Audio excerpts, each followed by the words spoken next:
Hey everyone, Ben Norman here, and in today's video I'm going to be doing something a little bit different. I'm going to be discussing my kind of YouTube journey so far, what I've learned along the way, and the things that I think anybody starting a YouTube channel in 2020 should know. So I've been running my channel now for probably around 3 months, 4 months max. And over that time, I've been able to create close to probably about 70, 80 videos, I think currently, all around business growth and basically helping you scale your business, your marketing, sort your systems out, generally anything to do with business growth and optimization, I'm kind of covering it. Over the last 4 months, like I said, I've learned a hell of a lot when it comes to YouTube, the whole ideation process, creation, optimization, analysis, the whole 9 yards. And what I want to do is put together a playlist of videos all about YouTube, my journey, but more importantly, how you can break down the different elements and apply what I've learned to make your journey a lot easier, a lot smoother, and a lot more follow the 5 steps, get that done, tick it off, and move on to the next. So if that's the kind of thing that you're interested in, then make sure you hit the subscribe button below, because the next video after this one is going to be a killer and you are not going to want to miss it. So the main thing that I think I got kind of nailed quite well was from the beginning, I already had a goal of what I wanted to achieve with my channel. I knew who I was targeting, and I knew the kind of content that I was going to create to be able to share with people. So by joining all of that together, I knew that my target market would be business owners, people in charge of the marketing or the sales, or generally improving businesses in general. So I already knew who my target was. I understood the way that they would want the content delivered. They didn't want long, massive 20, 30 minute long videos. It was a lot more 10 minutes and under, but a lot of the videos are kind of 5 minutes and under. Quick, simple takeaways, easy 5-10 step videos, very kind of on topic and close to a certain subject, so that instead of trying to cover a massive subject all in one go, we were able to take part of it, bite size, give people learning that they can kind of take in between meetings or basically just digest very, very quickly. So it is really important that before you start creating videos, you understand what your goal is, who you're trying to reach, the best way to be able to reach them, the way that they want their content created. Now for this, I'm going to get onto more in the upcoming videos, but the main thing you need to remember is if your target market is digesting content in a certain way, top 10 videos, like how are they edited, you want to try and look at what is doing well in your industry. Look at the people that are already creating the content you want to create and start off by mimicking that. You don't want to start trying to go and reinventing the wheel, trying to create content in a whole new way and find out that it flops, because it's just going to demotivate you.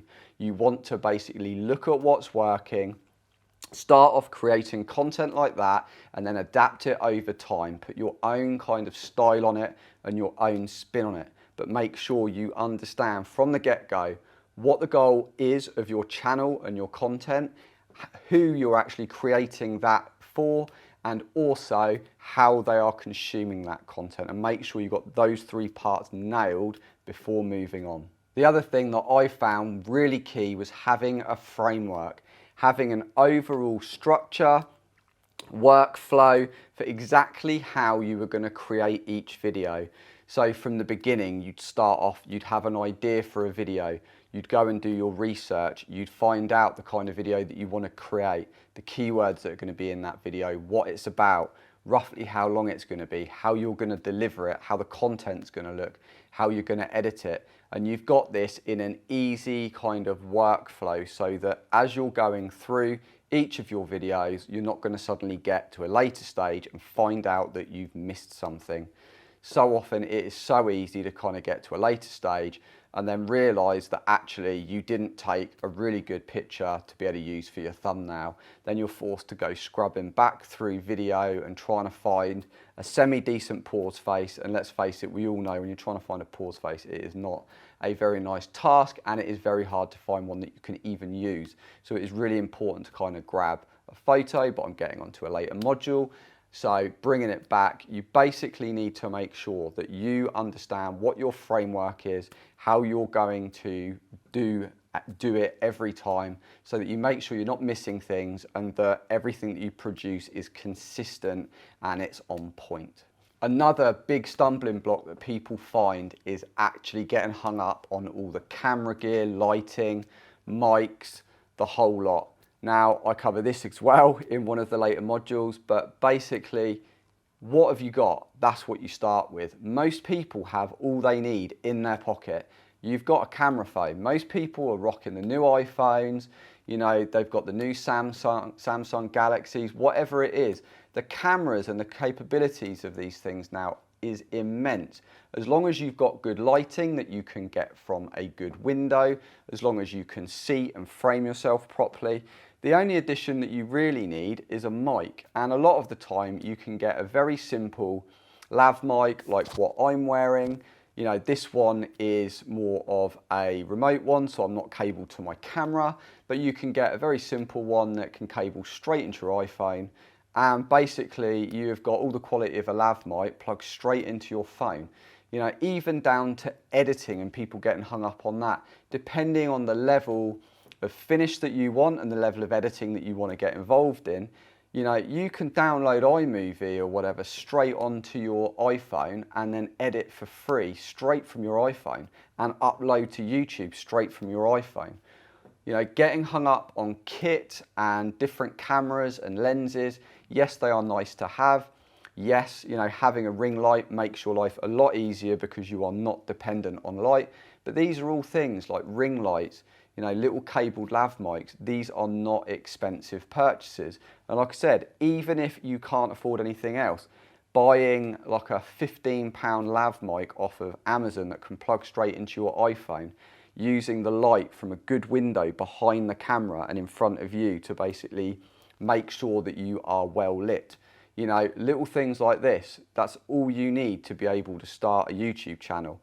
You know, it's the content that people are really interested in, your experience, your level of knowledge, your personality, how funny you are, the magic tricks you're showing people, the jokes you're telling, the stupid things that you're doing, whatever it is, you know, how your dog dances.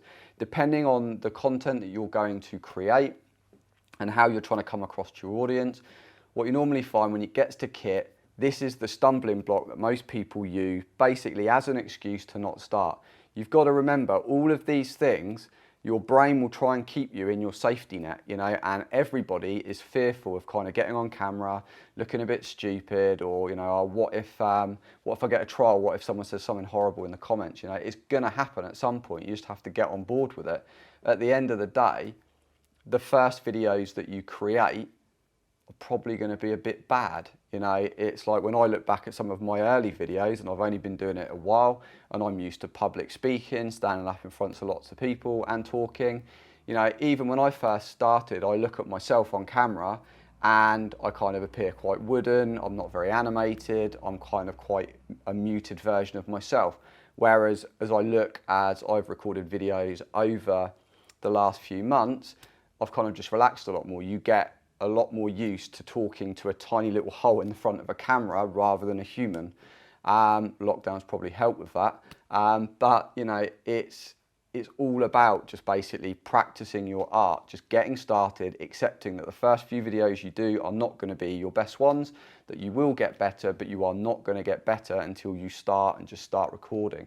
So the biggest takeaway you need to take is if you really, really want to start a YouTube channel, then just start a YouTube channel. But if you're looking for a complete workflow on how I do it, I'm putting together a playlist. This is the first video in that playlist. The next one is all going to be about my complete workflow, and the videos that follow that will detail each stage of the workflow, how I complete those tasks. So if you want to see how I record each video, how I edit it, how I get the effects that I do, how I upload, how I optimize, how I make sure I seed it, then make sure you hit that subscribe button. If you've liked this video, make sure you hit the like button, and I will see you in the next video, which is all going to be on my workflow and how I use YouTube, create content for YouTube, and then seed it and get it out to people on YouTube. So if you're interested in that, make sure you hit the subscribe button, and I'll see you in the next video.